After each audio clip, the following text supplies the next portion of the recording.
I've told this story, so I can't remember, but this hits home.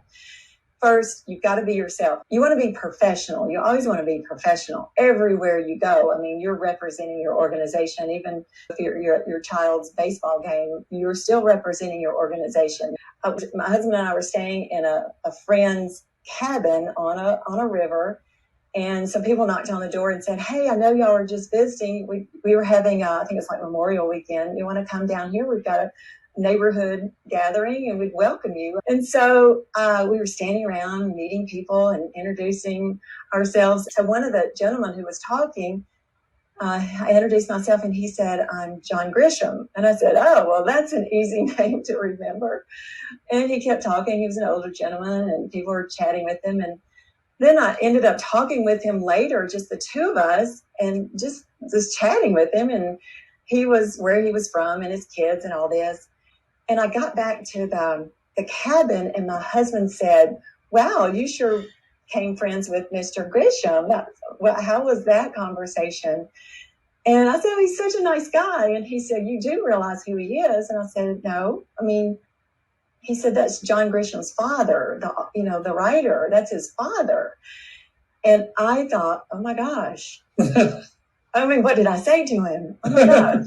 And I just rewound in my head, what was my conversation? What did I say? Oh my gosh. The next morning we went to breakfast at this local diner and we walked in the door and Mr. Grisham went, Nancy, come here. And he was like my best friend. And it was because this goes back to the point, I was myself. I didn't know who he was. And probably everyone else at that gathering knew who he was. I didn't know who he was. And I was just me. And I was just shooting, the small talk with him and chatting. And so, yeah, authenticity. Just be yourself.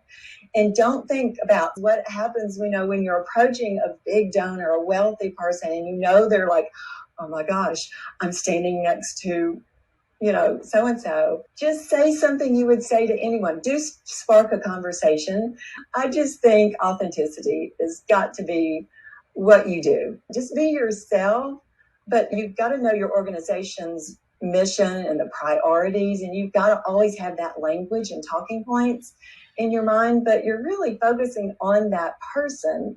I was probably asking lots of questions about where he was from, his kids, and I don't know what we talked about, but I formed a relationship quick with him. Just be you. Just be you. Wouldn't it be great if people did that with every single person? Yeah. I mean, every single day. When you come away from the conversation, you feel like they were interested in you. Yes. But the point being that if you leave an event like that one, yeah, and a person feels like they were the most important person in the world, yeah, then you must have done something right because you were interested in who they were, not what they had. Yeah. That's so important.